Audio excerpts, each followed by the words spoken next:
Je vous souhaite la bienvenue à cette émission de télévision intitulée « Les actualités prophétiques ».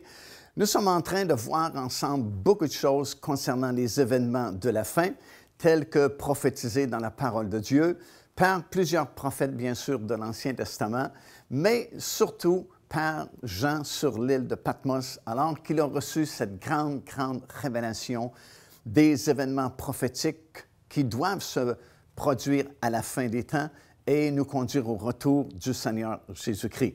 Et nous sommes en train d'étudier justement ce dernier livre de la Bible, le livre de l'Apocalypse, et nous sommes dans la deuxième partie de ce livre-là, qui nous est révélé dans le deuxième et le troisième chapitre de ce livre, et qui concerne les choses qui sont. Vous vous souvenez, Jésus avait dit à Jean, « Écris les choses que tu as vues, écris les choses qui sont, et celles qui doivent arriver après elles. » Bien, les choses qui sont couvertes par le deuxième et le troisième chapitre de ce livre-là et concernent toute l'histoire terrestre de l'Église du Seigneur Jésus-Christ de façon prophétique et panoramique, si vous voulez. Parce que cette Église avait été sélectionnée afin de représenter les 7 grandes époques qui marqueraient l'histoire terrestre de l'Église. Encore une fois, l'Église n'est pas quelque chose d'éternel puisqu'elle a eu un commencement. Jésus avait dit « Je bâtirai mon Église ». Le temps du Verbe était au futur, donc ça voulait dire que l'Église n'existait pas au moment où Jésus a fait cette déclaration. Il a dit au futur « Je bâtirai mon Église ». Et cette Église, effectivement, elle a été fondée lors de la venue du Saint-Esprit dans la chambre haute à Jérusalem, alors qu'à peu près 120 disciples attendaient justement la promesse du Seigneur qui avait dit de ne pas quitter la ville de Jérusalem, mais d'attendre. Dans peu de jours, avait-il dit, vous serez baptisés du Saint-Esprit. En cette journée-là, c'est comme si le grand chantier de construction de l'Église a ouvert ses portes. C'est comme si Dieu avait pensé le plan de toute éternité pour la construction de l'Église. Il est comme l'ingénieur, si vous voulez, qui a pensé au plan. Jésus-Christ est comme le contremaître qui est venu chercher un permis de construction ici sur la planète en donnant sa vie sur la croix de Golgotha. Et le Saint-Esprit a été envoyé en cette journée-là comme l'ouvrier qui bâtit l'Église. Et tous ceux et celles qui acceptent le Seigneur Jésus-Christ comme leur Seigneur et Sauveur deviennent les matériaux de construction de l'Église, puisque la Bible dit, lorsque nous acceptons le Seigneur, nous devenons des pierres vivantes qui formons un édifice spirituel qui est l'Église du Seigneur Jésus-Christ. Alors, c'est ce que nous retrouvons dans ces 2 grands chapitres-là et les 7 messages qui ont été envoyés à ces 7 églises. Dans notre émission précédente, on a vu le premier message qui avait été envoyé à la première église, l'église d'Éphèse, qui en fait représentait la première génération de chrétiens. Et nous avons lu au sujet de ce message des exhortations du Seigneur et la promesse qu'il avait faite aussi à cette Église-là. Aujourd'hui, on va regarder à 2 autres assemblées, celle de Smyrne et celle de Pergame, qui sont la 2e et la 3e Église dans la liste de ces 7 églises. Et si vous avez votre Bible, on peut tourner peut-être dans le 2e chapitre et lire les versets 8 et le verset 9, alors que nous trouvons ces paroles. Le Seigneur dit « Écris à l'ange de l'Église de Smyrne. Voici ce que dit le premier et le dernier, celui qui était mort et qui est revenu à la vie. Je connais ta tribulation et ta pauvreté et les calomnies de la part de ceux qui se disent juifs et ne le sont pas, mais qui sont une synagogue de Satan. Ne crains pas ce que tu vas souffrir. » Évidemment, la 2e église, c'est celle de Smyrne, et c'est une des 2 seules églises, avec l'autre qui est Philadelphie, à laquelle le Seigneur ne fait aucun reproche. Il y a donc 2 églises sur 7 qui n'ont aucun reproche, et les 5 autres ont des reproches et des exhortations du Seigneur Jésus-Christ. Et une de ces 2 églises, c'est Smyrne, et c'était l'époque de très grande persécution justement contre l'Église du Seigneur Jésus-Christ. À cette époque-là, l'empereur romain qui était en fonction était vraiment déchaîné contre l'Église du Seigneur Jésus-Christ, contre tout ce qui s'appelait la parole de Dieu, parce qu'il voyait ça comme une forte compétition contre l'Empire romain et il y a eu 10 grandes vagues de grandes persécutions à l'époque contre l'Église du Seigneur Jésus-Christ, qui est représentée, cette étape-là ou cet âge-là est représenté par l'Église de Smyrne ici. Aujourd'hui, cette ville existe encore. Elle est connue sous le nom de Izmir et c'est une très grande ville, peut-être à peu près une population d'1 million de personnes dans cette ville-là. On a logé justement dans cette ville-là lorsqu'on a fait la production de cette série Patmos, Révélation finale de Jésus-Christ. Et c'est aujourd'hui un endroit où il n'y a pas d'église encore évangélique dans cette région-là, du moins pas à notre connaissance. Mais c'était une église au début qui a beaucoup souffert les tribulations et les persécutions de l'Empire romain. Et c'est pourquoi le Seigneur lui dit de ne pas craindre justement cette souffrance-là, parce qu'il y a de grandes promesses pour ceux qui restent fidèles. Procurez-vous cet enseignement disponible dès maintenant sur notre site web au www.paindevie.org. En visitant notre boutique web, vous pourrez commander ou même télécharger les enseignements. Vous trouverez aussi plusieurs autres produits contenant des centaines de sujets pour votre édification. Dans toutes ces villes-là de l'Asie mineure autrefois, il y avait beaucoup d'idolâtrie. Il y avait différents dieux également qui étaient servis et adorés par une grande portion de la population. Ce qui fait que ce n'était pas évident, ce n'était pas facile d'être un chrétien, un vrai chrétien, un enfant de Dieu, au milieu de toutes ces idoles et ces temples qui étaient construits à l'époque. Notamment ici à Smyrne, il y avait 2 temples très célèbres à l'époque, celui de Zeus et celui de Cybèle. Et on demandait bien sûr l'adoration envers ces dieux-là. Et c'était vraiment très répandu à l'époque. Et c'était pas facile d'être un enfant de Dieu et de ne pas servir ces idoles-là, parce que la plupart des gens de la population de Smyrne, par exemple, étaient fidèles à servir dans ces temples-là. Et bien sûr, si tu acceptais le Seigneur Jésus-Christ, tu ne fréquentais plus ces endroits-là et tu étais en marge vraiment de la société de l'époque. Mais de toute façon, dès l'instant où tu acceptes le Seigneur Jésus-Christ, tu es à contre-courant de la société. Dans n'importe quelle époque, n'importe quelle génération, nous avons toujours été à contre-courant du monde parce que le monde devient comme un ennemi.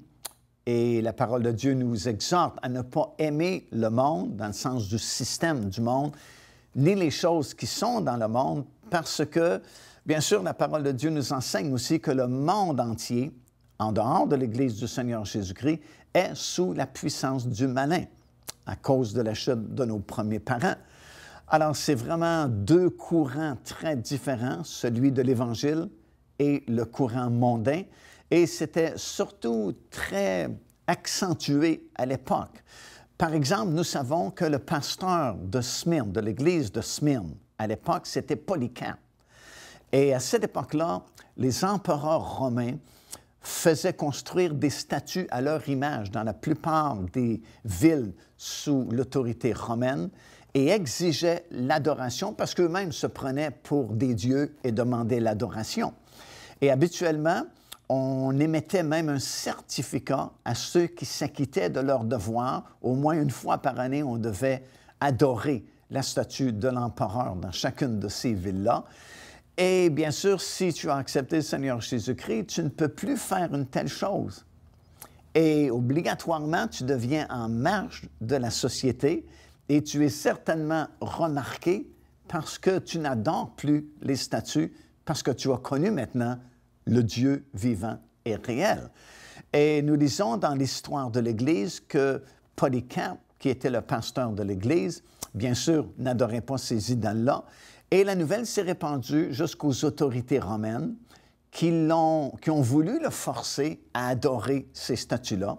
Et bien sûr, Polycarpe a refusé et il est devenu parmi les premiers martyrs de l'Église du Seigneur Jésus-Christ parce que l'histoire nous dit que Polycarpe a été brûlé vivant sur un bûcher parce qu'il refusait justement d'adorer la statue de l'empereur.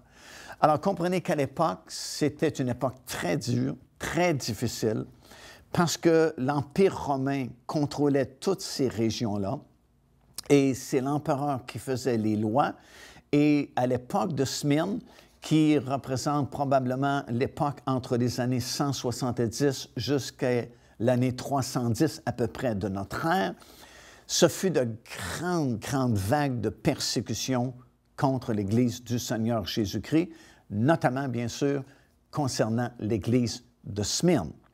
Alors, les chrétiens de l'Église de Smyrne de l'époque ont vraiment souffert, ont dû vraiment se tenir fermes dans leur foi au Seigneur Jésus-Christ parce que la persécution était réelle, la persécution était très forte et il fallait vraiment être vraiment converti au Seigneur Jésus-Christ, vous comprenez, pour tenir ferme et continuer à le servir.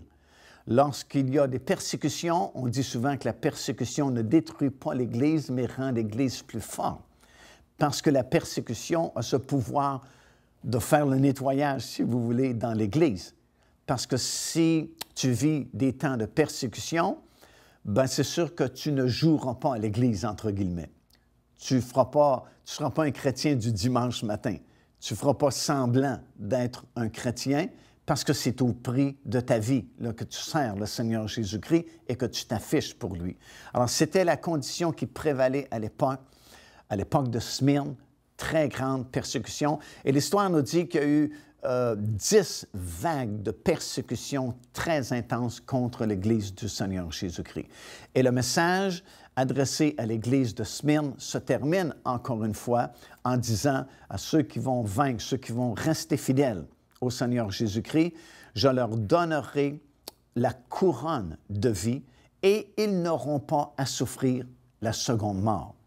Alors peut-être que plusieurs chrétiens ont dû laisser leur vie, comme Polycarpe a donné sa vie en martyr à cette époque-là, mais le Seigneur promet qu'il y a une couronne de vie de l'autre côté qui est réservée à ces gens-là et qu'ils n'auront pas à souffrir la deuxième mort. Qu'est-ce que c'est la deuxième mort? Bien, la Bible nous le dit à la fin du livre de l'Apocalypse, dans le chapitre 20. La deuxième mort, c'est le lac de feu dans lequel, malheureusement, plusieurs milliers de personnes vont se retrouver pour l'éternité. Et la Bible dit ça, c'est la deuxième mort. Et cette deuxième mort-là, c'est plus terrible que la première mort. Parce que si vous êtes sauvé, la mort, ce n'est pas si terrible pour vous, parce que la Bible dit que la mort, c'est un gain. En fait, vous avez une promotion, vous entrez dans la gloire céleste et bientôt, vous allez recevoir votre corps nouveau, incorruptible et glorieux comme celui du Seigneur. Alors, la mort pour un enfant de Dieu, ce n'est pas si triste, c'est pour ça qu'on ne se décourage pas comme ceux qui n'ont pas d'espérance. Mais la deuxième mort, elle est terrible parce que c'est la séparation de Dieu à tout jamais pour l'éternité et en plus, c'est la souffrance à tout jamais dans le lac de feu pour l'éternité. Alors la promesse à ceux qui vont rester fidèles, c'est que même s'ils donnent leur vie, au moins, ils n'auront pas à souffrir la deuxième mort. Joignez-vous à nous afin de célébrer le Seigneur et entendre le message de la parole de Dieu par l'évangéliste Mario Massicotte. Venez recevoir ce que Dieu a préparé pour vous. Visitez notre site web www.paindevie.org afin de connaître notre itinéraire. Nous serions très heureux de vous rencontrer et de vivre des moments forts avec le Seigneur.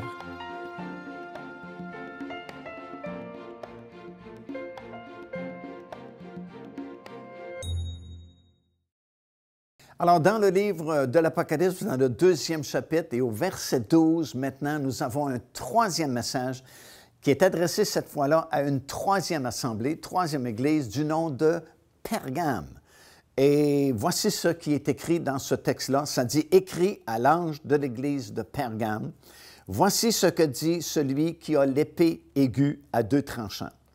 Je sais où tu demeures, là est le trône de Satan. » Alors, ce 3e message adressé à cette 3e église de Pergame représente l'époque environ de 310 jusqu'aux années à peu près 600. Et c'est la 3e époque de l'histoire terrestre de l'Église. Et c'est une époque aussi très difficile. On sait que celle de Smyrne, comme je viens de mentionner, a été terrible parce qu'il y a eu de grandes persécutions contre l'Église du Seigneur Jésus-Christ. Mais après ces 10 grandes vagues de persécution, il y a eu un changement majeur qui s'est produit dans le monde, c'est que Constantin est arrivé au pouvoir comme empereur de l'Empire romain. Et ça a été un démarquement très clair entre vraiment les doctrines fondamentales bibliques et les nouvelles doctrines, soudainement, qui seront ajoutées à la foi dite chrétienne. Des dogmes nouveaux seront inventés et c'est vraiment les fausses doctrines qui vont s'infiltrer profondément dans l'Église du Seigneur Jésus-Christ. Et c'est notre deuxième poison dans une série de 5 poisons qui ont été infiltrés tout au long de l'histoire terrestre de l'Église et qui finalement ont diminué sa capacité de briller vraiment dans le monde et qui ont diminué vraiment son efficacité, justement, au travers les âges. C'est le deuxième poison. Ce poison-là s'appelle des fausses doctrines. Aujourd'hui, Bergama, et il y a énormément de vestiges qui ont été très bien préservés aussi, comme dans le cas d'Éphèse. À Éphèse, il y a beaucoup de beaux vestiges qui sont très bien conservés. Et à Pergame, c'est un peu la même chose. Il y a beaucoup de ruines qui existent encore de l'ancienne ville de Pergame. Et il y a surtout cet endroit-là où était le fameux gros autel de Zeus qui était adoré à l'époque et qui se proclamait fils de Dieu aussi. Et cet autel-là, elle est aujourd'hui dans des centres archéologiques reconnus, mais l'endroit est encore là où se trouvait cet autel-là dans l'ancienne ville de Pergame. Alors, c'est l'époque où Constantin est arrivé au pouvoir. Et vous savez, l'Église sortait de cette longue série de persécutions où souvent les chrétiens étaient obligés de se cacher pour éviter d'être tués ou être martyrisés. Et voilà qu'il y a cette guerre qui permet à Constantin de prendre le pouvoir à Rome et de devenir l'empereur, justement, de l'Empire romain. Et la veille de la fameuse bataille décisive qui lui a permis d'accéder comme empereur de Rome, la tradition dit que Constantin aurait vu un signe dans le ciel sous la forme d'une croix et avec une inscription en dessous qui disait « Par ce signe, tu vaincras ». Et il avait fait la promesse que si vraiment il était vainqueur, il se convertirait au christianisme et ferait de Rome ou de l'Empire romain, la religion plutôt chrétienne, la religion de l'Empire romain. Et bien sûr, c'est ce qui est arrivé. Il a été vainqueur. Il est devenu empereur de Rome et soudainement, il a déclaré le christianisme non plus quelque chose d'illégal, mais que c'était une religion qui pouvait être acceptée par tout le monde dans l'Empire romain. Alors, on passe de persécutions très sévères, très intenses, l'époque de Smyrne, à une nouvelle époque où soudainement, le christianisme est accepté, comme si soudainement les chrétiens n'ont plus besoin de se cacher, n'ont plus besoin de fermer la porte, mais ils peuvent servir Dieu publiquement. Mais ce qui a gâté la sauce, c'est que Constantin s'est pris vraiment pour un réformateur de l'Église et il a commencé à vouloir changer des doctrines, à faire construire des églises, à vouloir être celui qui va nommer ceux qui peuvent prêcher, ceux qui peuvent être dans le ministère. Il s'est donné l'autorité de changer des doctrines bibliques. Il s'est donné l'autorité par différents conciles qu'ils ont tenus au cours des années à ajouter certains dogmes à la croyance chrétienne, si bien que ce n'était plus vraiment la saine doctrine de la parole de Dieu qui était prêchée, mais c'était beaucoup le début de nouvelles traditions dites religieuses qui ont vraiment comme anéanti le message, le simple message de l'Évangile du Seigneur Jésus-Christ. Tout à coup, ce n'était plus nécessaire de se repentir, ce n'était plus nécessaire de naître de nouveau pour être sauvé. Il suffisait de se déclarer chrétien et puis c'était accepté par le gouvernement et c'était acceptable aussi un peu partout dans la société. Alors, c'est devenu un piège parce qu'on ne prêchait plus vraiment la saine doctrine de la parole de Dieu et c'est rapidement devenu un poison mortel pour l'Église du Seigneur Jésus-Christ. Devenez partenaire avec ce ministère par votre soutien financier et aidez-nous à planter le flambeau de l'Évangile à travers le monde entier. Vous recevrez un enseignement audio à tous les mois de la part de l'évangéliste Mario Massicotte, ainsi que notre bulletin de nouvelles prophétiques incluant des enseignements bibliques, des nouvelles du ministère et des commentaires sur les actualités prophétiques, telles que vues pendant cette émission. Débutez dès aujourd'hui en visitant notre site web www.paindevie.org ou par courriel à info@paindevie.org ou en nous écrivant à Pain de Vie, casier postal 426 800 Square Victoria, Montréal, Québec, H4Z 1J7.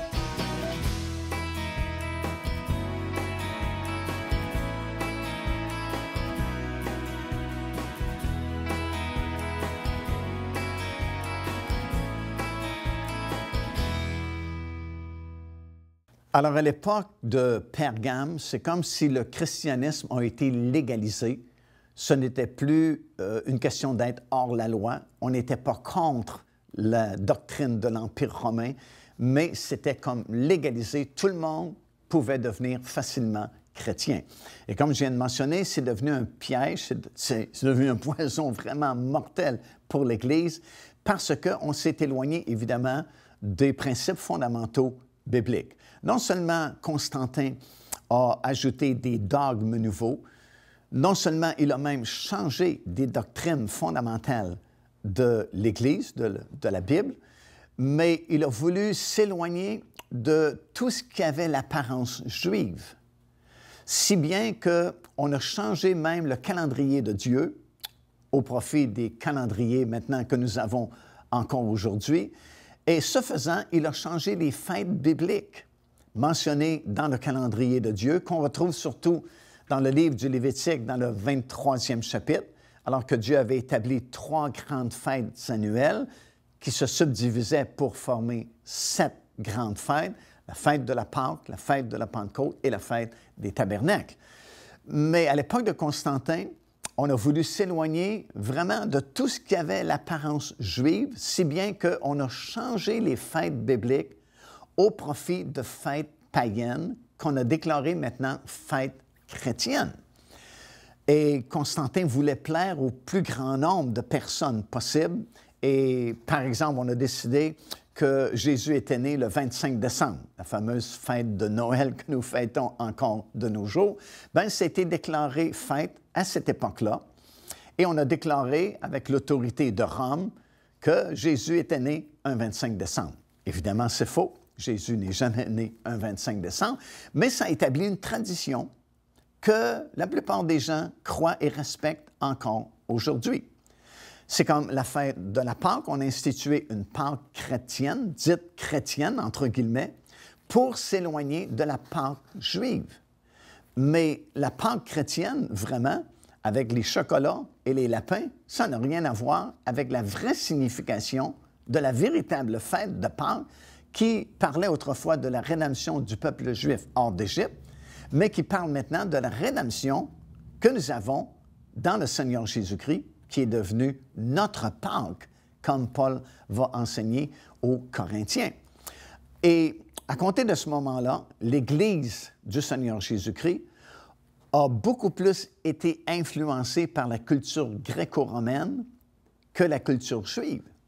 Ce qui fait que les années ont passé, les siècles se sont succédés jusqu'à notre époque moderne maintenant, et on a continué à évoluer dans cette culture gréco-romaine, si bien qu'aujourd'hui, la plupart des gens qui acceptent le Seigneur Jésus-Christ n'ont qu'une très faible connaissance de leurs racines juives, parce que la Bible le dit, le salut vient des Juifs.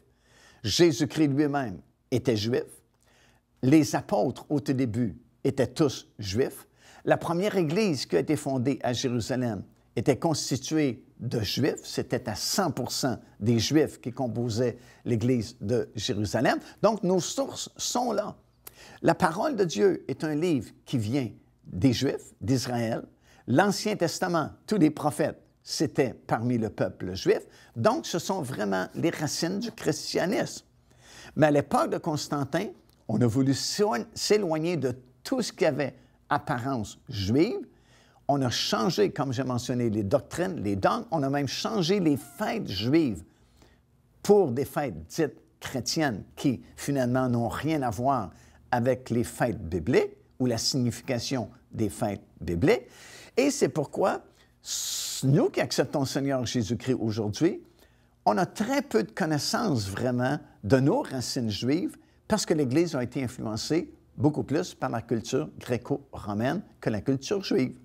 C'est pourquoi c'est impératif, vraiment, pour tous ceux qui acceptent le Seigneur Jésus-Christ maintenant, de faire une étude approfondie de l'Ancien Testament, de nos racines juives, pour équilibrer tout ça, parce que sinon, nous allons rester avec ces traditions qui ont été instituées à l'époque de Constantin et qui ne nous donnent pas vraiment la vraie signification des Écritures, mais c'est plutôt une tradition. C'est devenu traditionnel de croire à ces choses-là, alors que la plupart de ces choses n'ont aucun fondement biblique.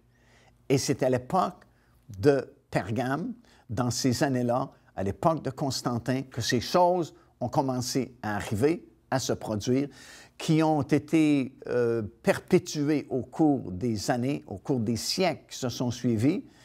Et nous avons le résultat de toutes ces traditions encore aujourd'hui qui n'ont, encore une fois, aucun fondement biblique, mais c'est vraiment la tradition des hommes. Et encore une fois, Jésus va dire, par votre tradition, vous annulez la parole de Dieu ou vous annulez la puissance de la parole de Dieu. Alors, c'était une époque très difficile. C'est un nouveau poison qui a été infiltré au sein de l'Église du Seigneur Jésus-Christ, le poison des fausses doctrines qui ont été placées dans l'Église à cette époque-là. Car Dieu a tant aimé le monde qu'il a donné son Fils unique, afin que quiconque croit en lui ne périsse point, mais qu'il ait la vie éternelle. Téléchargez gratuitement l'enseignement « Le salut, c'est quoi ?» en visitant notre site web www.paindevie.org et recevez la grâce merveilleuse que Dieu vous offre.